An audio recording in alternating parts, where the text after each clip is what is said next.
আসসালামু আলাইকুম সবাইকে। কেমন আছো তোমরা সবাই? 10 মিনিট স্কুলের পক্ষ থেকে সবাইকে স্বাগতম জানাচ্ছি।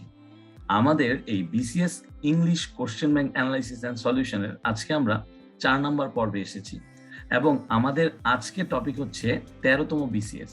আমরা দেখব ১৩ তম বিসিএস প্রিলিমিনারিতে যে ইংরেজি কোয়েশ্চেনটি এসেছিল, সেই ইংরেজি কোয়েশ্চেনটি কিভাবে আমরা সলভ করতে পারি। কারণ আমরা যত বেশি প্র্যাকটিস করব, তত বেশি কিন্তু আমরা পরবর্তী যেই পরীক্ষাগুলো আছে প্রতিযোগিতামূলক, আমরা কিন্তু সেগুলো দিতে তত বেশি কমফোর্টেবল ফিল করব। সো আমরা শুরু করে দিতে পারি। আমরা মূলত এই প্রিলিমিনারি কোশ্চেন ২ টা ভাগে পেয়ে থাকি। প্রথম যেটা আমরা পাই সেটা হচ্ছে আমাদের যে গ্রামার বেসড কোশ্চেন গুলো। সেকেন্ড ধাপে আমরা পেয়ে থাকি হচ্ছে লিটারেচার গুলো। সো মূলত এলোমেলো করেই থাকে, এমন নয় যে গ্রামার ফার্স্টে দেন আমাদের লিটারেচার পার্ট থাকে, মিক্সড আপ থাকে। সো আমাদেরকে যেটা করতে হবে যে গ্রামার গুলো কিভাবে আসছে, সেটা হোক ভোকাবুলারি থেকে হোক যে কোনো একটা গ্রামাটিক্যাল রুল, সেগুলো আমরা একটু বুঝে নিব এবং এই ধরনের কোশ্চেন যদি পরবর্তীতে আমাদের আসে, তাহলে আমরা যেন সেগুলোকে অ্যান্সার করতে পারি, সেইভাবে আমরা প্রস্তুতি নিব। এবং লিটারেচার পার্টের ক্ষেত্রে যেটা আমি সবসময় বলি সেটা হচ্ছে যে আমাদের এই লিটারেচার পার্টগুলোতে খুব ভালো করে যে এইজ গুলো আছে বা যে ফেজ গুলো আছে, ইদার পোয়েট্রির ক্ষেত্রে, নোভেলের ক্ষেত্রে, ফিকশনের ক্ষেত্রে যেই প্রমিনেন্ট রাইটাররা আছে, পোয়েট আছে, তাদের সম্পর্কে আমাদের জানতে হবে। এবং আলটিমেটলি তাদের সম্পর্কে যখন আমরা শিখে যাব এবং ঠিকঠাক করে সালগুলো মনে রাখবো, তখন কিন্তু আমরা লিটারেচারের যে কোশ্চেন গুলো আছে সেগুলো আশা করা যায় যে সঠিক অ্যান্সার আমরা দিতে পারবো। সো আমাদের যে প্রথম কোশ্চেনটা আছে আমরা দেখতেই পাচ্ছি যে select the answer of the word stagflation. অর্থাৎ আমাদেরকে বলেছে যে নিচের যেই অপশনগুলো আছে সেই অপশনগুলো থেকে মূলত এই স্ট্যাগফ্লেশন যে ওয়ার্ডটা, সেটার একটা সামঞ্জস্যপূর্ণ একটা ওয়ার্ড, অর্থাৎ এটার সাথে যেটা মিলে যায়। তাহলে আমরা একটু দেখি আমাদের অপশনগুলো কি কি আছে। So controlled prices, economic slowdown, disintegrating government, cultural dullness. তাহলে আমরা কিন্তু একটা জিনিস ইজিলি বুঝতে পারছি যে স্ট্যাগফ্লেশনটা কি তা আগে আমাদের জানতে হবে, তাহলেই কিন্তু আমরা কি করতে পারবো, এর সাথে সামঞ্জস্যপূর্ণ যে শব্দগুলো আছে সেগুলোকে উত্তর দিতে পারবো। সো স্ট্যাগফ্লেশনটা হচ্ছে কিছুটা স্থবিরতা, আমরা এটা বলতে পারি, অর্থাৎ একটা স্থবির দশা। স্পেশালি এই স্ট্যাগফ্লেশন ওয়ার্ডটা কিন্তু মূলত আমাদের যেই প্রাইস হাইক বা মূল্যস্ফীতি যে কথাটা আমরা বলে থাকি সেটার সাথে একদমই সম্পর্কিত। এবং আমরা এইভাবে এটাকে কল্পনা করতে পারি যে অর্থনৈতিক একটা মন্দা। সো স্ট্যাগফ্লেশন কিন্তু অর্থনৈতিক মন্দা।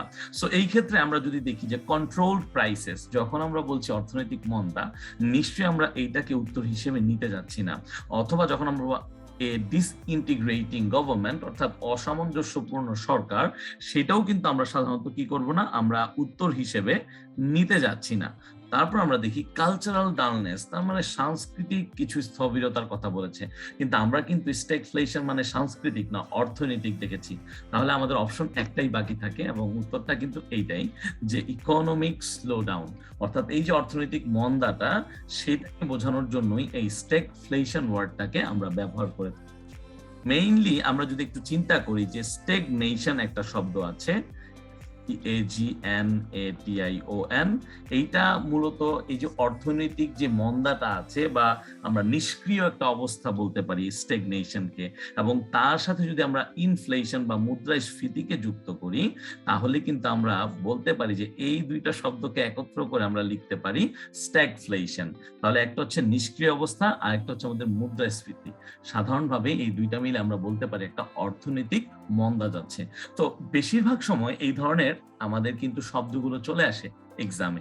সো আমাদেরকে অবশ্যই এগুলোকে অ্যান্সার দেওয়ার জন্য ভোকাবুলারি পার্টগুলোকে একটু ভালো করে কি করতে হবে, আমাদেরকে শিখতে হবে, আমাকে দেখতে হবে পূর্ববর্তী কোশ্চেনগুলোতে কেমন কোশ্চেন এসেছে এবং আরো কি ধরনের আমাদের ভোকাবুলারি শিক্ষা দরকার, সেগুলো আমরা অবশ্যই একটা ফেজ ওয়াইজ একটা সুন্দর করে নোট করে কিন্তু শিখে ফেলতে পারি।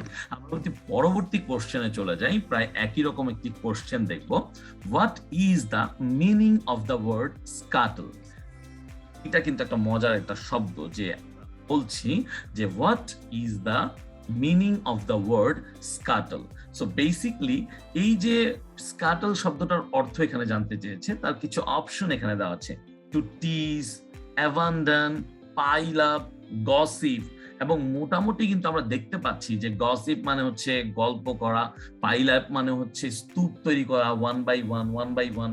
সো তারপর আমরা দেখি অ্যাবান্ডন মানে হচ্ছে কোনো কিছুকে পরিত্যাগ করা, ছেড়ে দেওয়া। টু টিজ মানে হচ্ছে কাউকে সামহাও আমরা বলতেই পারি যে কোনো কিছু বলে কাউকে হচ্ছে তাতিয়ে দেওয়া বা কাউকে একটু বিরক্ত করা। সো বেসিকলি আগে যদি আমরা বুঝতে পারি যে স্কাটল শব্দটা কেন এবং কিভাবে ব্যবহৃত হয় বা হতে পারে, তাহলে কিন্তু আমরা কিছুটা কি করতে পারি, সহজে অ্যান্সারটা দিয়ে দিতে পারি। সো স্কাটল ব্যাপারটা হচ্ছে সাধারণত আমরা যদি একে নাউন হিসেবে কল্পনা করি, যখন আমরা স্কাটলটাকে নাউন বলতে পারি, তখন আমরা সাধারণত বলে থাকি যে এটা একটা ঝুড়ির মতো কাজ করতে পারে স্কাটলটা, যেখানে সাধারণত অগ্নিকুণ্ডে আমরা যে কয়লা ফেলি বা আমরা যে ট্রেনে দেখি আমরা কয়লা ফেলা হয় ইঞ্জিনটাকে চালানোর জন্য। সো এই যে ইঞ্জিনটাকে চালানোর জন্য যে কয়লাটাকে আমরা ফেলি, এটা কিন্তু একটা ঝুড়ির মতো আমরা কি করি, একটা ব্যবস্থা একটা রাখি এবং সেটা দিয়ে আমরা কয়লাটাকে ফেলি। সো স্কাটলটাকে যখন নাউন হিসেবে ধরবো, তখন এরকম একটা ঝুড়ি বা কয়লার ঝুড়ি আমরা বলতে পারি। আবার একটা জিনিস হচ্ছে যে যখন আমরা এটাকে নাউন হিসেবে ইউজ করতে পারি, তখন এটাকে বলতে পারি যে দ্রুত প্রস্থান বা পলায়ন। স্কাটল ওয়ার্ডটাকে আমরা এইভাবে ইউজ করতে পারি যে দ্রুত প্রস্থান বা পলায়ন।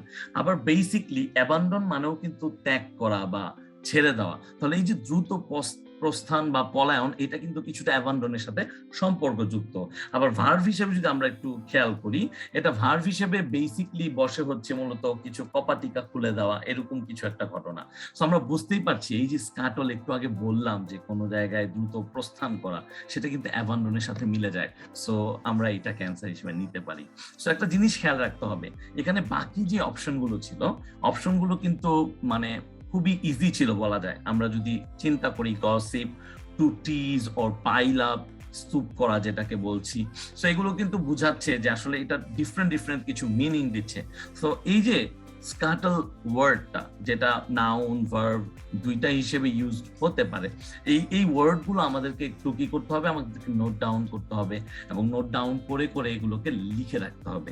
সো আলটিমেটলি যে আমাদের পরিত্যাগ করা বা প্রস্থান করা, এটাই কিন্তু আলটিমেটলি এই স্কাটলের অর্থ হিসেবে আমরা নিয়ে নিলাম। আচ্ছা, এখন আমরা পরবর্তী কোশ্চেনে যাই যে what is the meaning of the word staunch. Basically আমরা খেয়াল করতে পারছি যে আলটিমেটলি কিন্তু এই যে আমাদের যতগুলো কোশ্চেন অলরেডি আমরা দেখছি, প্রত্যেকটার ভিতরেই আমাদের কি চাচ্ছে, একটা ওয়ার্ড দেয়া আছে, এই ওয়ার্ডটা আমাদেরকে কি বলতেছে, এই যে মিনিং বের করতে বলতেছে। সো এই যে ওয়ার্ডগুলো, এগুলো আমাদের চর্চায় রাখতে হবে। So what is the meaning of the word staunch. So আমি যখন একটা এক্সামিনি, আমি পরীক্ষার হলে আছি, আমি এক্সামটা ফেস করব, সো এই ক্ষেত্রে কিন্তু এমন হবে না যে আমি অনেক শিখে আসছি এবং শিখে আসার পরও আমরা কমন পাচ্ছি না বা আমরা ধরতে পারছি না। সো আমাদেরকে বিলিফটা রাখতে হবে যে না, আমি এটা পারবো এবং আলটিমেটলি এটা আমরা পেরে উঠবো। সো এই ক্ষেত্রে আমরা আগেই বলে দেই যে এই ওয়ার্ডগুলোর মিনিং আমাদের জানতে হবে, আমাদের ইংলিশ টু বাংলা মিনিংটাও জানতে হবে, কিছু কিছু ক্ষেত্রে আমাদের ইংলিশ টু ইংলিশ মিনিংটা জানাটাও খুবই জরুরি, কারণ আমরা দেখতেই পাচ্ছি এখানে কিন্তু ইংলিশ টু ইংলিশ মিনিংটাই চাচ্ছে। So what is the meaning of the word staunch. So আমরা যদি একটু খেয়াল করি যে এখানে কি আছে অপশনগুলো, to reinforce, be weak, smooth out, put an end two.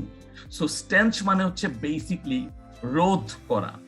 এটা আমরা নিতে পারি যে রোধ করা, কোনো কিছুকে থামানো।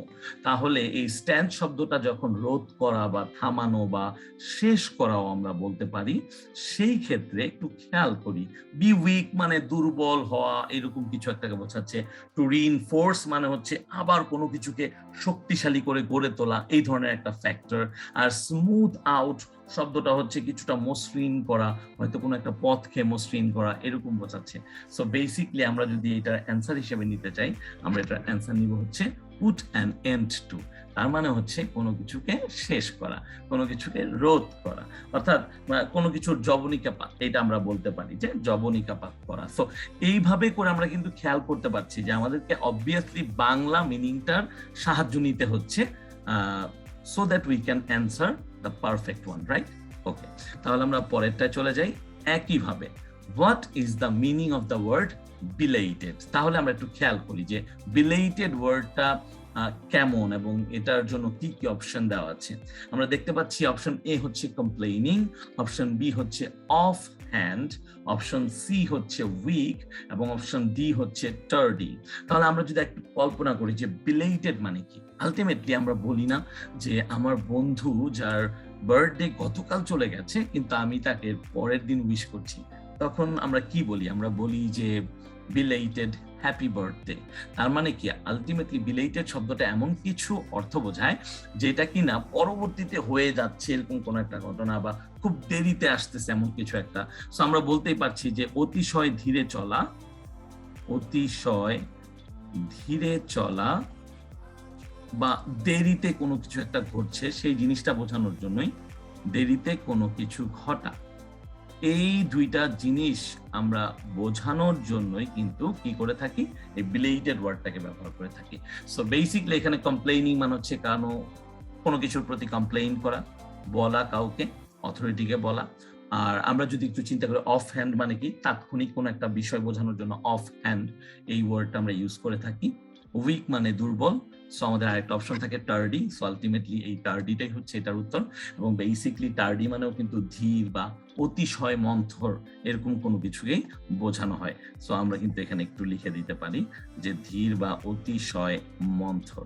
তাহলে আবারও বলছি যে আমাদের এই ভোকাবুলারিতে যদি ভালো করতে হয় অবশ্যই এগুলোকে আমাদেরকে প্রচুর চর্চা করতে হবে এবং চর্চা করে এর English to Bangla as well as English to English meaning গুলোকেও জেনে নিতে হবে। আমরা পরবর্তী কোশ্চেনে চলে যাই। What is the meaning of the word sequences? খুব সুন্দর। অর্থাৎ সিকোয়েন্সেস এই শব্দটা আই গেস আমরা সবাই কিন্তু শুনে থাকি যে সিকোয়েন্সেস মানে কি। সিকোয়েন্স মানে হচ্ছে আলটিমেটলি কোনো কিছু ধারাবাহিকভাবে ঘটে যাচ্ছে। যেমন আমরা ধারাবাহিকভাবে হচ্ছে এই ভিডিওগুলো আমরা করছি যাতে করে আমরা এই সলভ গুলোকে বুঝতে পারি, রাইট? সো সেই ক্ষেত্রে সিকোয়েন্সেস কিন্তু ক্রমসমূহ। সো এই ক্ষেত্রে আমরা যদি একটু চিন্তা করি যে অপশনগুলো কি দেওয়া আছে, to follow, round up, withdraw, question closely. তাহলে খেয়াল করি যে কোশ্চেন ক্লোজলি মানে হচ্ছে কি, আলটিমেটলি হচ্ছে যে কোনো কিছুকে খুব কাছাকাছি গিয়ে কিছু প্রশ্ন করা বা ঘনিষ্ঠভাবে হয়ে কোনো প্রশ্ন করা। সো এটাকে আমরা কোশ্চেন ক্লোজলি বলে থাকি। উইথড্র, উইথড্রওয়াল আমরা জানি, অর্থাৎ কোনো কিছুকে উত্তোলন করা কোনো কিছু থেকে। এন্ড দেন রাউন্ড আপ যদি আমরা বলতে চাই তার মানে হচ্ছে কোনো কিছুকে পূর্ণ সংখ্যায় নিয়ে আসা। অর্থাৎ আমরা ম্যাথামেটিক্সে দেখি যে দশমিক আছে, সেটাকে আমরা ট্রাই করি রাউন্ড আপ করতে, পূর্ণ সংখ্যায় নিয়ে আসতে। সো আলটিমেটলি এখানে থাকি কি, টু ফলো। আর সিকোয়েন্সেস মানে কি, আমরা বলেছি ক্রম, একটার পর একটা, একটার পর একটা, একটার পর একটা এমন কিছু ঘটে। সো এসলে আমাদের অ্যান্সার হবে টু ফলো, অর্থাৎ কোনো কিছুকে অনুসরণ করা। সো এইভাবে করে কিন্তু আমরা ভোকাবুলারি অ্যান্সার গুলো খুব ইজিলি দিয়ে দিতে পারছি, যেটা হচ্ছে খুবই ইম্পর্টেন্ট আমাদের এই ধরনের প্রতিযোগিতামূলক পরীক্ষার জন্য। আমাদের এই 6 নম্বর কোশ্চেনটা কিন্তু একটু ডিফারেন্ট। আমাদের যে লাস্টটা ছিল সেই লাস্ট কোশ্চেনটা থেকে আমরা যখন 6 নম্বর কোশ্চেনে যাব আমরা দেখব যে মূলত what is the meaning of the word euphemism. তাহলে এইখানে আমাদেরকে একটা জিনিস খেয়াল রাখতে হবে যে ইউফেমিজম ওয়ার্ডটা কি বোঝায় বেসিকলি। সো ইউফেমিজম ওয়ার্ডটার দুই ধরনের মিনিং আছে মূলত। ব্যাপারটা হচ্ছে এরকম যে মূলত ইউফেমিজম হচ্ছে একটা শ্রুতিমধুর ব্যবহার, শ্রুতিমধুর ব্যবহার, মধুর ভাষণ, সুভাষণ, কিন্তু একটা জটিল বিষয় বা একটা হার্শ একটা শব্দের বা একটা সেন্টেন্সের বিপরীতে যখন আমরা এমন একটা সেন্টেন্স বা একটা শব্দ ব্যবহার করি যেটা কিনা একটু শ্রুতি মধুর হয়, শুনতে একটু ভালো লাগে, সেটাকে আমরা মূলত বলে থাকি ইউফেমিজম। তার মানে আলটিমেটলি এই ইউফেমিজম হচ্ছে একটা নাউন এবং আলটিমেটলি শ্রুতি কটু যেগুলো আছে, এই শ্রুতি কটু শব্দের বিপরীতে যে শব্দগুলো আমরা ব্যবহার করি বা যে প্রসেসটা, সেটাকে আমরা বলি ইউফেমিজম। তাহলে একটু দেখি যে vague idea, verbal play, wise saying, inoffensive expression, আমাদের এই চারটা কিন্তু এখানে দেওয়া আছে। তাহলে একটা জিনিস মনে রাখতে হবে, ভেগ আইডিয়া, ভেগ মানে হচ্ছে একদম অস্পষ্ট, তার মানে অস্পষ্ট কোনো একটা আইডিয়া। সো এইটাকে আমরা কি বলছি, এটাকে আমরা বলছি হচ্ছে ভেগ আইডিয়া। তাহলে এই ক্ষেত্রে আমরা বুঝতে পারছি যে প্রথমটা অবশ্যই এখানে হবে না। তারপর যদি একটু খেয়াল করি আমরা, ভার্বাল প্লে যেটা হচ্ছে সাধারণত প্লে মানে আমরা নাটক বুঝে নিতে পারি, ভার্বাল মানে হচ্ছে মৌখিকভাবে যে আমরা কথাবার্তা বলি সেটাকে আমরা বুঝতে পারি। সো এই ধরনের কোনো কিছু কিন্তু ইউফেমিজম দিয়ে আমরা পাচ্ছি না। আবার যদি আমরা বলি ওয়াইজ সেইং, তার মানে হচ্ছে খুব জ্ঞান গর্ভ যে প্রবাদ বাক্যগুলো আছে, মানে জ্ঞানীরা যেটা বলে সেইটা, তাহলে আমরা কিন্তু এখানে একটা অ্যান্সার পাচ্ছি, এবং সেটা হচ্ছে বেসিকলি আমাদের এই যে আমাদের ইনঅফেন্সিভ এক্সপ্রেশন, এটাই হচ্ছে আমাদের কাঙ্ক্ষিত। তো এখানে ইনঅফেন্সিভ এক্সপ্রেশনটা হচ্ছে কিছুটা এরকম যে অফেন্সিভের বিপরীতে, অর্থাৎ শালীন কোনো একটা ভাষ্য বা যেটা হচ্ছে শালীন কোনো কিছুকে ব্যাখ্যা করছে। তো আমরা একটা জিনিস খেয়াল করব, আমরা যদি দেখি যে একজন ব্যক্তি মৃত্যুবরণ করেছে, তো সেই ক্ষেত্রে আমরা যদি বলি যে হি ইজ ডেড, আমরা একটু ডিরেক্টলি কিন্তু বলে দিলাম যে না, সে মারা গিয়েছে। তো এই ব্যাপারটাকে আমরা যদি একটু ঘুরিয়ে বলি হচ্ছে হি ইজ নো মোর, তাহলে কিন্তু ঘটনাটা একটু শ্রুতিমধুর শোনাচ্ছে। যদিও ঘটনাটা সম্পূর্ণ একই জিনিসকেই মানে ইঙ্গিত দিচ্ছে, কিন্তু হি ইজ নো মোর এটা কিন্তু শুনতে কিন্তু একটু শ্রুতিমধুর লাগছে। তাই এই ইউফেমিজমটাও কিছুটা এইরকম, যে আমরা যখন কোনো একটা হার্শ ব্যাপারকে আমরা একটু শ্রুতিমধুর ভাবে আমরা ব্যাখ্যা করি, এই শ্রুতিকটু শব্দগুলো বাদ দিয়ে একটু কোমল ভাবে প্রকাশ করি, এটাকে আমরা বলে থাকি হচ্ছে ইউফেমিজম।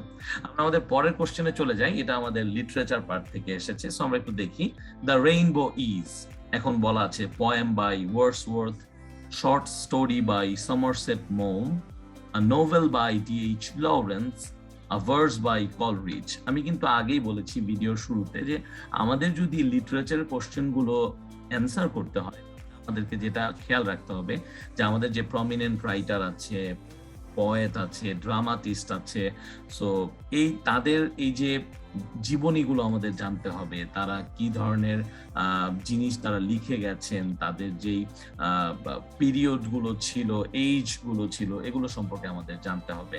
সো মূলত এটার অ্যান্সার হচ্ছে novel by D.H. Lawrence, the Rainbow, এটা হচ্ছে একটা নোভেল, D.H. লরেন্স ওনার লেখা। আমরা পরের কোশ্চেনে চলে যাব, একই কোশ্চেন মানে লিটারেচার পার্ট থেকে। Tom Jones by Henry Fielding was first published in, তাহলে আমাদের একটু জানতে হবে যে টম জোন্স এটা কি ছিল। এটা মেইনলি একটা নোভেল ছিল, আমরা জানি এটাকে বলা হয়। এই নোভেলটা লিখেছে হচ্ছে Henry fielding and was first published in, তাহলে ওই যে একই কথা যে কোনটা কত সালে লেখা হয়েছিল, প্রথমবারের মতো কোনটা পাবলিশড হয়েছিল, যেটা এখানে চেয়েছে। এমনও অনেক সাহিত্যের আমাদের যে পয়েট গুলো আছে বা আমাদের যে ড্রামাটিস্টরা ছিল, তারা হচ্ছে লিখেছিল একটা পিরিয়ডে, একটা সময়ে, কিন্তু সেটা হয়তো তৎক্ষণাৎ প্রকাশিত হয়নি, আবার খুব ভালো করে সেটা পরবর্তীতে প্রকাশিত হয়েছে। সো ওই যে যখন তিনি লিখে ফেলেছিলেন বা প্রকাশ করেছেন আধো আধো, সেই একটা ফেজ হচ্ছে কি ওই ফার্স্ট পাবলিশড। হয়তো বা এটা আরো কয়েকবার পাবলিশড হয়েছে বা পরবর্তীতে এটা নতুন ভাবে আবার এটা পাবলিশড হয়েছে। সো এটা ফার্স্ট পাবলিশড হয়েছিল first half of the 18th century. আমাদের অ্যান্সারটা হবে first half of the 18th century. অর্থাৎ আমরা যদি একটু খেয়াল করি, আলটিমেটলি আমাদের যে 19 শতাব্দী আছে, এটা ঠিক শুরুর দিকে আমরা এটা দেখেছি যে এটা পাবলিশড হয়েছিল। আমরা যদি প্রিসাইসলি বলি, আমাদের 18তম যে শতাব্দী, 18তম শতাব্দীর দিকে এটা প্রথম প্রকাশিত হয়েছিল। তো আমরা এখানে খেয়াল করি পরবর্তী কোশ্চেনে, দ্য লিটারেরি ওয়ার্ক কুবলা খান, তাহলে এখানে একটু খেয়াল করি যে the literary work Kubla Khan is, এখন এই কুবলা খানকে এটাকে বুঝতে হবে। সো আলটিমেটলি কুবলা খান কিন্তু এখানে কোনো মানুষকে বোঝানো হচ্ছে না, এটা হচ্ছে যে সাহিত্যিক একটা কাজের কথা বলা হয়েছে, the literary work Kubla Khan. So basically Kubla খান হচ্ছে একটা পয়েম, এবং এটা একটা খুব মজার একটা পয়েম, ইমাজিনেশন থেকে লিখেছিলেন যে পয়েট ছিলেন, এবং আলটিমেটলি এই পয়েমটা লিখেছিলেন হচ্ছে স্যামুয়েল টেইলর কলেরিজ, এবং এটাকে আমরা ভার্সও বলতে পারি। এখানে চারটি ছিল, a history by Vincent Smith, drama by Oscar Wilde, a verse by Coleridge, a short story by William Somerset Maugham. So এই ক্ষেত্রে আমাদের অ্যান্সারটা স্ট্রেট ফরওয়ার্ড, এটা স্যামুয়েল টেইলর কলেরিজ লিখেছিলেন, এবং এই পয়েমটা হচ্ছে এই যে স্যামুয়েল টেইলর কলেরিজ বা এসটি কলেরিজ যাকে আমরা বলি, তিনি হচ্ছে রোমান্টিক এইজের একজন কবি ছিলেন এবং খুবই অদ্ভুত একজন কবি ছিলেন। সে হচ্ছে মূলত কিছুটা ড্রিমি স্টেটে এই কবিতাটা তিনি লিখেছিলেন এবং এখানে অসাধারণভাবে তিনি কিছু অতি প্রাকৃত ব্যাপারগুলোকে তুলে ধরেছিলেন একদম বাস্তবের সাথে। সো এই যে অতি প্রাকৃত জিনিস আর বাস্তবের ভিতরে এক ধরনের মেলবন্ধন তিনি তৈরি করতে পেরেছিলেন এই কবিতার মাধ্যমে এবং খুবই সুন্দর একটা কবিতা এই কুবলা খান। সো এই লিটারেরি ওয়ার্কটা মূলত কলেরিজ তিনি লিখেছিলেন। আমরা পরের প্রশ্নে চলে যাই। T S. Eliot was born in Ireland, England, Wales, USA. So আমরা একটু খেয়াল করি, এটার অ্যান্সার হচ্ছে ইউএসএ। যদিও টি.এস. এলিয়ট যিনি কিনা ইংল্যান্ডে বসবাস করতেন, কিন্তু তারপরও হচ্ছে তার জন্ম ছিল মূলত ইউএসএ তে। তিনি ইংল্যান্ডে বসবাস করলো, তার জন্মটা ছিল ইউএসএ। এটাও কিন্তু একটা লিটারেচার পার্ট থেকে আসা কোশ্চেন। আমরা পরের কোশ্চেনটা চলে যাই। What was the real name of the great American short writer O Henry? তাহলে এই যে এই একটা জিনিস আমরা সাধারণত ছদ্মনাম পড়ে থাকি আমাদের বাংলা সাহিত্যে যারা আছে, যেমন রবীন্দ্রনাথের ক্ষেত্রে আমরা বলে থাকি যে রবীন্দ্রনাথ একটা ছদ্মনাম ছিল, সেটা হচ্ছে ভানু সিংহ। অথবা আমরা শরৎচন্দ্র চট্টোপাধ্যায়, উনার একটা ছদ্মনাম ছিল অনিলা দেবী। সো সেই ক্ষেত্রে বলেছে যে what was the real name of the great American short story writer, I guess, O Henry. So এটা বেসিকলি অ্যান্সার হচ্ছে উইলিয়াম সিডনি পর্টার। এখানে Samuel Clemens Bridge, Fitz James O'Brien, William Huntington Wright, আরো অনেকের নাম দেয়া থাকতে পারতো, যাই হোক। সো আলটিমেটলি অ্যান্সারটা হবে উইলিয়াম সিডনি পর্টার। উনি মূলত এই ও হেনরি নামে তার যে শর্ট স্টোরি গুলা ছিল বা তার যে লিটারেরি ওয়ার্ক গুলো ছিল সেগুলোকে প্রকাশ করতেন। পরবর্তীতে কোশ্চেনে চলে যাই। এটা কিন্তু আর লিটারেচার পার্টে নেই। সো আমরা একটু খেয়াল করি আমাদের কোশ্চেনটা কি। আমাদের কোশ্চেনটা হচ্ছে anything pernicious tends to injure or destroy something which has no such harmful effect is। তাহলে আমাদের একটু বুঝতে হবে কোশ্চেনটা কি, যে আলটিমেটলি যে বলা আছে কিন্তু এখানে যে পার্নিসাস হচ্ছে এমন একটা জিনিস যেটা সাধারণত কোনো কিছু ক্ষতি সাধন করা বা কোনো কিছুর জন্য আমরা বলতে পারি যে আলটিমেটলি ধ্বংস করা, এরকম কোনো কিছুকে বোঝায়। So something which has no such harmful effect is, so ultimately এটার বিপরীত কোনো কিছুকে বোঝাচ্ছে। ডিরেক্ট বলতে পারতো যে পার্নিসাসের আমাদের যে অ্যান্টোনিমটা কি সেটা, কিন্তু সেটা না বলে একটু ঘুরিয়ে এই কোশ্চেনটা করা হয়েছে। ওকে, আমরা একটু দেখি যে আমাদের অপশনস গুলো কি আছে। আমাদের অপশন গুলো আছে হচ্ছে মূলত প্রথমে আছে ইনোসাস এন্ড ইনোসেন্ট হচ্ছে 2 নাম্বারটা, তারপর আমাদের আছে ইমাকুলেট এন্ড স্যালুটারি। তাহলে আমাদেরকে একটু বুঝতে হবে যে আলটিমেটলি এখানে অ্যান্সারটা কি হতে পারে। সো বেসিক্যালি এটার অ্যান্সারটা হচ্ছে ইনোসাস। তো এইটার মানেটা কি? আমরা বলতেছি যে পার্নিসাস মানে হচ্ছে কি, যেটা ইনজুর করে বা ডিস্ট্রয় করে। সো আলটিমেটলি এইখানে ইনোসাসটা হচ্ছে এমন কিছু যেটা কোনো কিছুর অনিষ্ট সাধন করে না, অর্থাৎ উল্টো জিনিসটা অ্যান্টোনিম। তাহলে আমরা বুঝতেই পারছি যে আমাদের কিন্তু সিনোনিম এন্ড অ্যান্টোনিম প্রায় প্রতি সময় পরীক্ষাগুলোতে চলে আসে। সো এইটার অ্যান্টোনিমটাই হচ্ছে বেসিক্যালি প্রথমটা। সো ইনোসেন্ট মানে আমরা জানি যে আলটিমেটলি যেটা হচ্ছে খুবই ভদ্র বা শান্ত শিষ্ট এমন কোনো কিছুকে বোঝাচ্ছে, এবং আলটিমেটলি বাকি দুইটা শব্দ হচ্ছে এর বিপরীত শব্দ হিসেবে বিবেচিত হচ্ছে না। সো আমরা ইজিলি এখানে অ্যান্সারটাকে নিতে পারি এবং এই অ্যান্সারটা হবে হচ্ছে ইনোসাস। তারপরে আমরা একটু দেখি পরের কোশ্চেনটা। আমরা খেয়াল করি, do not worry, English grammar is not dash to understand, which of the following does best fit in the blank space? এই যে আমাদের ব্ল্যাঙ্ক স্পেসটা দেওয়া আছে, এইখানে কোনটা সবচেয়ে মানে ফিট হবে, একদম সঠিক উত্তর হিসেবে এখানে বিবেচিত হবে। তাহলে একটু খেয়াল করি যে আমাদের আলটিমেটলি সেন্টেন্সের স্ট্রাকচারটা, আমাদের কিন্তু গ্রামারে এটা দেখা খুবই ইম্পর্টেন্ট যে সেন্টেন্স গুলো যেগুলো আছে সেন্টেন্সের স্ট্রাকচার গুলো কেমন, অর্থাৎ সেন্টেন্সটা যে আমরা লিখছি বা সেন্টেন্সটা আমরা তৈরি করছি এই ক্ষেত্রে স্ট্রাকচারটা খুবই গুরুত্বপূর্ণ ভূমিকা পালন করে। সো আমরা যদি খেয়াল করি যে English grammar is not dash to understand, এখানে কিছু অপশন দেওয়া আছে, so difficult, very difficult, difficult enough. তাহলে একটা জিনিস কিন্তু আমরা বুঝতেই পারছি, সেটা হচ্ছে যে আলটিমেটলি এখানে নিশ্চয়ই কোনো একটা আমাদের গ্রামাটিক্যাল রুল প্লাস হচ্ছে সেন্টেন্স স্ট্রাকচার লুকিয়ে আছে, এবং আলটিমেটলি এই সেন্টেন্স স্ট্রাকচারটাকে আমরা বলে থাকি হচ্ছে too dot dot dot to, এবং হচ্ছে too difficult. So English grammar is not too difficult to understand. এখানে যদি আমরা দিতাম so difficult to understand, আমাদের সেন্টেন্সটা হয়তো হয়ে যেত, কিন্তু পুরোপুরি ভাবে এর অর্থটা প্রকাশিত হতো না। ঠিক তেমন ভাবেই ভেরি ডিফিকাল্ট, এটাও তেমন ভাবে অর্থটাকে প্রকাশ করতে পারতো না। আলটিমেটলি ভেরিটা হচ্ছে আমাদের অ্যাডভার্ব আর ডিফিকাল্টটা হচ্ছে আমাদের অ্যাডজেক্টিভ। সেম ভাবে ডিফিকাল্ট এনাফ শব্দটা এখানে প্রপারলি আমরা ইউজ করতে পারি না। So according to the structure of this particular sentence আমরা বুঝতে পারছি যে English grammar is not too difficult to understand. তার মানে যে ইংলিশ আমরা এই ল্যাঙ্গুয়েজটাকে শিখছি, এটার যে ব্যাকরণটা আছে এটা কিন্তু এতটাও কঠিন না বোঝার ক্ষেত্রে বা বোঝার জন্য। সো আমরা যদি একটু বুঝে বুঝে এগুলো চিন্তা করে করে অ্যান্সার দিই, তাহলে এই অ্যান্সারগুলো আমরা সঠিকভাবেই দিতে পারবো। আমরা পরবর্তী কোশ্চেনটায় চলে যাব। এখন আমাদের পরবর্তী কোশ্চেনটা যদি আমরা একটু খেয়াল করি, আমাদের পরবর্তী কোশ্চেনটা হচ্ছে এইরকম, উই ড্যাশ, এখানে একটা অপশন দেওয়া আছে আমাদের জন্য, not have holiday since the beginning of the year. Which of the following verb forms does best complete the above sentence? তার মানে আমাদের একটা সেন্টেন্স এখানে দেওয়া আছে, এখানে আমরা একটা fill in the gaps এর ভিতর কিছু আছে, একটা অপশন দেওয়া আছে, এটা আমাদের অপশন কিন্তু বেসিক্যালি। সো এই ক্ষেত্রে holiday since the beginning of the year, so আমরা বুঝতে পারছি যে সিন্স প্লাস টাইম অর্থাৎ সময় বোঝানো হয়েছে, the beginning of the year. So basically যখন সিন্স অর ফর ইউজ হয় এবং এরপরে যখন টাইম হয়, আমরা এটাকে এইভাবে একটু চিন্তা করি, সিন্স স্ল্যাশ ফর প্লাস হচ্ছে টাইম। সো সেই ক্ষেত্রে আমরা দুইটা স্ট্রাকচার দেখি। প্রথম তো যেটা আমরা পেতে পারি সেটা হচ্ছে প্রেজেন্ট পারফেক্ট টেন্সের,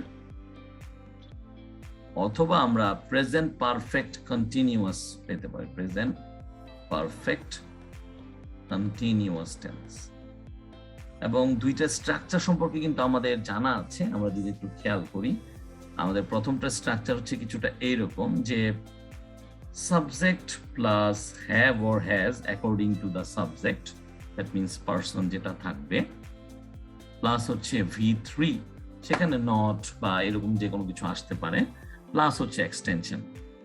অন্যদিকে আমরা যদি প্রেজেন্ট পারফেক্ট কন্টিনিউয়াস টেন্সের কথা চিন্তা করি, তাহলে subject plus have or has plus been plus হচ্ছে আমাদের V1 plus ing plus হচ্ছে extension। সো এরকম একটা স্ট্রাকচার। সো আমরা একটু খেয়াল করি যে এখানে কি কি অপশন দেওয়া আছে। didn't have, have not had, are not having, had not had। আমরা প্রথমে বলেছি যখন since বা for প্লাস টাইম এরকম একটা স্ট্রাকচার পাবো, তখন আমরা এই দুইটা টেন্সের কথা চিন্তা করতে পারি। তো আমাদের অপশন আমরা একটু খেয়াল করতেছি, ডিডন্ট হ্যাভ। সো ডিড কিন্তু আমাদের যে টু ডু ভার্ব আছে, সেই টু ডু ভার্বের V2 তে পড়ে, মানে পাস্ট ফর্মে পড়ে। সো এটাকে আমরা অ্যান্সার হিসেবে নিতে পারি না। হ্যাভ নট হ্যাড, এটা কিন্তু আবার হ্যাভ হচ্ছে আমাদের আলটিমেটলি যে স্ট্রাকচারে আছে, এবং এরপরে V3 মানে আমরা পাস্ট পার্টিসিপল ইউজ করি। তো এই ক্ষেত্রে কিন্তু হ্যাড হচ্ছে আমাদের সেই V3 বা পাস্ট পার্টিসিপল। তাহলে হ্যাভ নট হ্যাড এটা কিন্তু একটা অ্যান্সার হওয়ার মতো অবস্থায় থাকতে পারে, কারণ এটা পারফেক্ট টেন্সকে বোঝাচ্ছে। আচ্ছা, তারপর আমরা একটু শিওর হওয়ার জন্য পরেগুলো একটু দেখি। আর নট হ্যাভিং, সো আর হচ্ছে আমাদের বেসিকলি আমাদের হচ্ছে কন্টিনিউয়াস টেন্সকে বোঝানোর জন্য আমরা এখানে দেখছি যে বি ভার্ব আরটা ব্যবহৃত হয়েছে। সো আর এটাকে আমরা নিতে পারি না অপশন হিসেবে। হ্যাড নট হ্যাড, হ্যাড হচ্ছে আমাদের মূলত V2 মানে ভার্বের পাস্ট ফর্ম, যে টু হ্যাভ ভার্ব আছে সেগুলোর যে অক্সিলারি ভার্বগুলো আমরা পেয়ে থাকি। সো এটাও কিন্তু আমাদের অ্যান্সার হবে না। সো আমরা বুঝতেই পারছি অ্যান্সারটা হচ্ছে we have not had a holiday since the beginning of the year, এবং এই হ্যাডটাই হচ্ছে এখানে V3, that means ভার্বের পাস্ট পার্টিসিপল। ওকে, সো আমরা পরের কোশ্চেনটায় চলে গেলে দেখব, if I were you, comma I dash the situation more carefully, এবং এখানে কিন্তু একটা অপশন দেওয়া আছে যে handle. So which of the following verb form that does best complete the above sentence? তাহলে কোন ভার্ব ফর্মটা আছে যেটা হচ্ছে উপরোক্ত যেই সেন্টেন্সটা আছে এটাকে খুব সুন্দর করে প্রকাশ করার জন্য ব্যবহৃত হতে পারে। তো একটা জিনিস আমরা একটু খেয়াল করি, আমরা কিন্তু জানি যে কমপ্লেক্স সেন্টেন্স গুলো 3 ভাগে থাকে কন্ডিশনালস এর উপর ভিত্তি করে, first conditional, second conditional, third conditional. এবং আমরা সেকেন্ড কন্ডিশনাল স্ট্রাকচার আমরা দেখেছিলাম যে এরকম if plus subject plus V2 plus object comma subject plus would or might plus V1 যেটা বেসিক্যালি বেস ফর্ম আমরা বলে থাকি, প্লাস হচ্ছে এক্সটেনশন, যাই থাকুক না কেন। সো একটা জিনিস কিন্তু আমরা এখান থেকে পেতে পারি এবং সেই জিনিসটা হচ্ছে আলটিমেটলি অপশনগুলো একটু দেখি যে would handle, will handle, handled, would have handled। যেহেতু এখানে বাক্যে আমাদের আনরিয়াল পাস্ট দেয়া আছে, সো বেসিক্যালি আমরা বলে থাকি যে আনরিয়াল পাস্টের পরে আমরা দেখে থাকি যে উডটা ইউজ হয় এবং এটা আমাদের সেকেন্ড কন্ডিশনাল যেটা আছে সেই সেকেন্ড কন্ডিশনালের স্ট্রাকচার অনুযায়ী আমরা পেয়ে যাই। সো বেসিক্যালি এখানে উড হ্যাভ হ্যান্ডেল যেটা আছে, সো এখানে অলরেডি V3 আছে, এটাকে আমরা নিতে পারছি না কারণ আমরা কিন্তু বারবার বেস ফর্ম ইউজ করব। হ্যান্ডেল এটা অলরেডি পাস্ট ফর্মে আছে কিন্তু এর আগে কোনো প্রকার অক্সিলারি ভার্ব আমরা পাচ্ছি না, সো এটাকে আমরা অ্যান্সার হিসেবে নিতে পারি না। এখানে একটা অক্সিলারি ভার্ব আছে, I mean modal auxiliary verb will, কিন্তু আমরা কিন্তু সেকেন্ড কন্ডিশনালে উইলটা ইউজ করি না, আমরা বেসিক্যালি ফার্স্ট কন্ডিশনালের ক্ষেত্রে আমরা হচ্ছে এই উইলটাকে ইউজ করে থাকি। সো আলটিমেটলি অ্যান্সারটা হবে উড হ্যান্ডেল। এই হ্যান্ডেলটাই হচ্ছে আমাদের সেই V1 বা base form of the verb. So if I were you, I would handle the situation more carefully. দেখি এরকম হবে, if I were you, I would handle the situation more carefully. So এই ধরনের কোশ্চেন কিন্তু আমাদের এরপরও আরো আসবে এবং বিভিন্ন প্রতিযোগিতামূলক পরীক্ষায় চলে আসে। আমরা যদি একটু ব্যাখ্যাগুলো বুঝতে পারি সুন্দর মতো তাহলে আমরা কিন্তু ইজিলি এগুলোর অ্যান্সার দিয়ে দিতে পারবো। আমরা পরের কোশ্চেনটা চলে যাই। ইটস টাইম একটু কন্ট্রাক্টেড ফর্মে আছে, কন্ট্রাকশন ইউজ করেছে যে এখানে ইটস টাইম, যেটা হচ্ছে ইট ইজ টাইম ড্যাশ, আবারও সেই আমাদের ফিল ইন দ্য গ্যাপস টাইপের একটা question. It's time dash your mistakes ড্যাশে আমাদের একটা অপশন আছে যেটা হচ্ছে you realize which of the following clause does best fit in the above sentence। আমাদের কিন্তু এখানে বাক্যাংশের কথা বলা হয়েছে, অর্থাৎ ক্লজ মানে হচ্ছে কি আমাদের বাক্যাংশ, এবং আমরা জানি যে আমাদের মেইনলি দুইটা ক্লজ আমরা দেখি, একটা হচ্ছে মেইন ক্লজ বা প্রিন্সিপাল ক্লজ আর একটা হচ্ছে সাবঅর্ডিনেট ক্লজ। আমরা একটু খেয়াল করি যে এখানে আমরা যেই সাবঅর্ডিনেট ক্লজটা ইউজ করতে যাচ্ছি কি হতে পারে।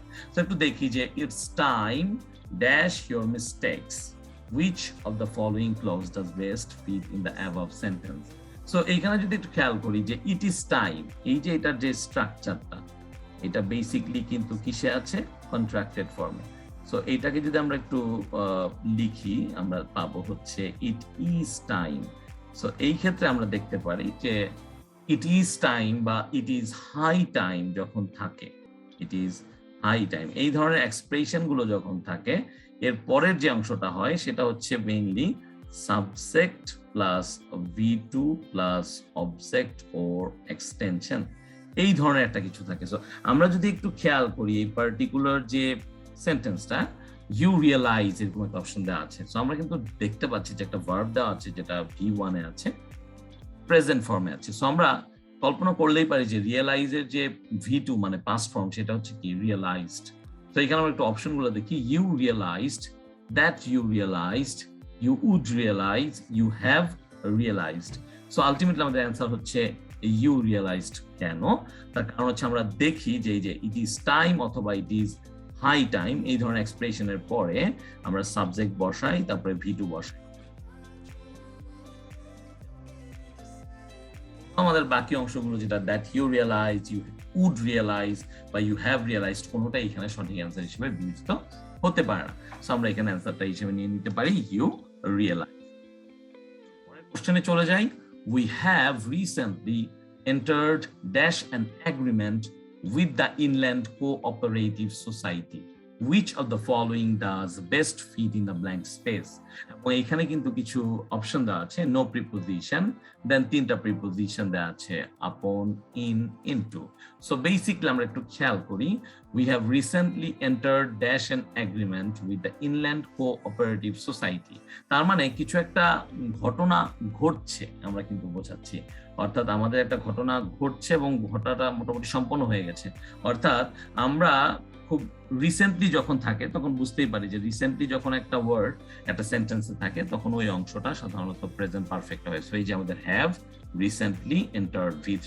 ওকে, সো সম্প্রতি আমরা একটি এগ্রিমেন্ট, তার মানে হচ্ছে কারোর সাথে কোনো একটা চুক্তিপত্র এসেছে এবং সেটা কার সাথে? With the inland cooperative society. So এখানে অ্যান্সার হবে বেসিক্যালি ইনটু, অর্থাৎ কোনো কিছুতে বা কোনো এগ্রিমেন্টে পর্যবেসিত হওয়া, এই যে হওয়া বা হচ্ছে ব্যাপারটা, তো এই ব্যাপারটার জন্যই সো আমরা এখানে নো প্রিপোজিশন বা আপন বা ইন না বসে আমরা ইনটুকে অ্যান্সার হিসেবে নিয়ে নিব। সো প্রিপোজিশন গুলো কিন্তু আমাদেরকে অ্যাপ্রোপ্রিয়েট প্রিপোজিশন গুলো জেনে জেনে অ্যান্সার করতে হবে। অ্যাপ্রোপ্রিয়েট প্রিপোজিশন গুলো বুঝে বুঝে জেনে জেনে অ্যান্সার করতে পারি, তাহলে কিন্তু এটা অবশ্যই সঠিক অ্যান্সার আমরা দিতেই পারবো যে কোনো প্রতিযোগিতামূলক পরীক্ষা। আমাদের পরবর্তী যেই কোশ্চেনটা, the boy from the village said I dash starve than beg, which of the following does best complete the above sentence? তার মানে একইভাবে আবার একটা fill in the gaps এবং আমাদেরকে আবার অ্যান্সারটা বের করতে হবে। সো এবার আমরা অ্যান্সারটা যখন বের করবো আমরা একটু দেখি যে কি বসাতে পারি। সো সাধারণত এই ধরনের সেন্টেন্স স্ট্রাকচার একটা জিনিস খেয়াল করবো, এখানে তুলনা বোঝাচ্ছে দেন, দেনটা মূলত আমাদের তুলনা বোঝানোর জন্য। আচ্ছা, তুলনা যখন বোঝাচ্ছে আই ড্যাশ starve, এটা কিন্তু ভার্বের একটা বেস ফর্ম যেখানে কোনো অ্যাজ বা ইয়েস কিন্তু যুক্ত হচ্ছে না। সো এই ক্ষেত্রে একটু খেয়াল করবো, I dash starve than beg।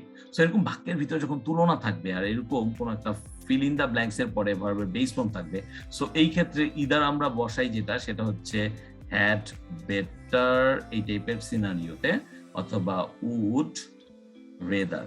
So এইখানে আমাদের যে অপশনগুলো আছে better, rather, would rather, would better. So আমাদের এখানে আমরা অ্যান্সারটা নিব হচ্ছে উড রেদার হিসেবে। কেন নিচ্ছি সেটা আমরা বলবো।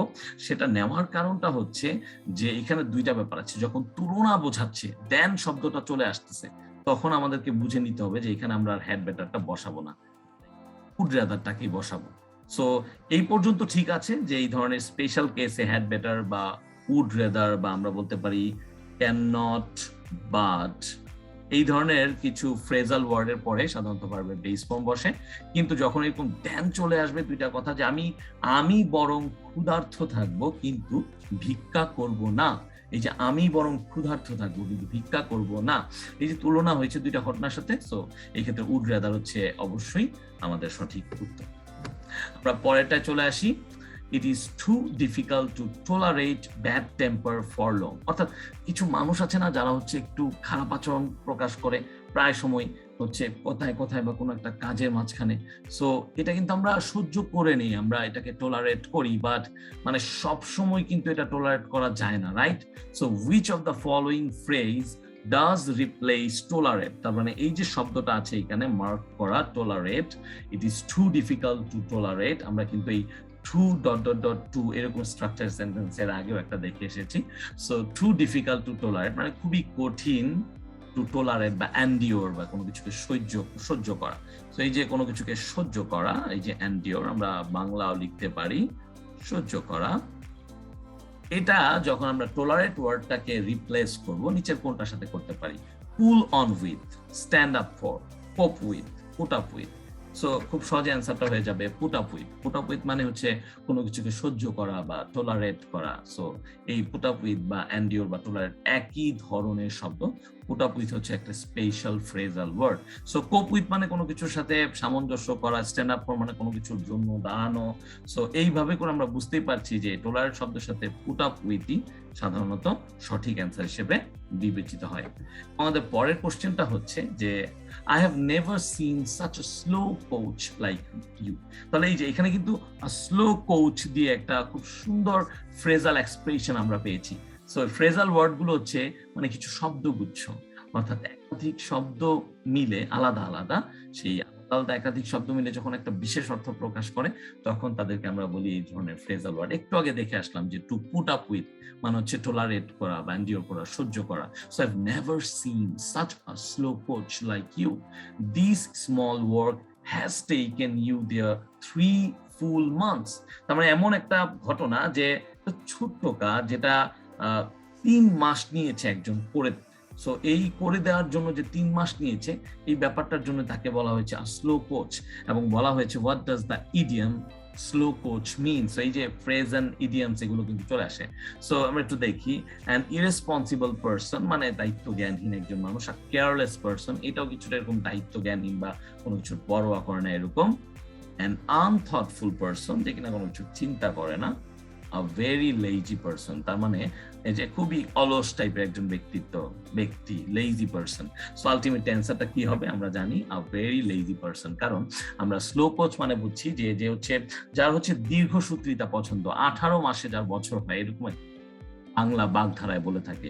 সো এইভাবে করে যদি আমরা কোশ্চেন গুলো দেখতে থাকি তাহলে কোশ্চেন গুলো আমরা সহজেই অ্যান্সার করতে পারবো, এবং এইভাবে অ্যান্সার করার মাধ্যমে আমরা কিন্তু আমাদের যে প্রস্তুতিটা আছে সেই প্রস্তুতিটাকে কিন্তু একটু কি করে নিতে পারি, আমরা বেগবান করে নিতে পারি। আমরা যদি বুঝে বুঝে এরকম বিগত বছরের কোশ্চেন গুলোকে সলভ করে নিজেদের মতো করে আমরা একটু নোটস করে নিতে পারি কি ধরনের কোশ্চেন চলে আসছে, তাহলে কিন্তু আমরা খুব সহজে এই ধরনের প্রিলিমিনারি এক্সাম গুলোতে এমসিকিউ গুলো সঠিক অ্যান্সার করতে পারবো। আজকে এই পর্যন্তই, দেখা হবে পরবর্তী ভিডিওতে। সবাই ভালো থাকুন। আসসালামু আলাইকুম।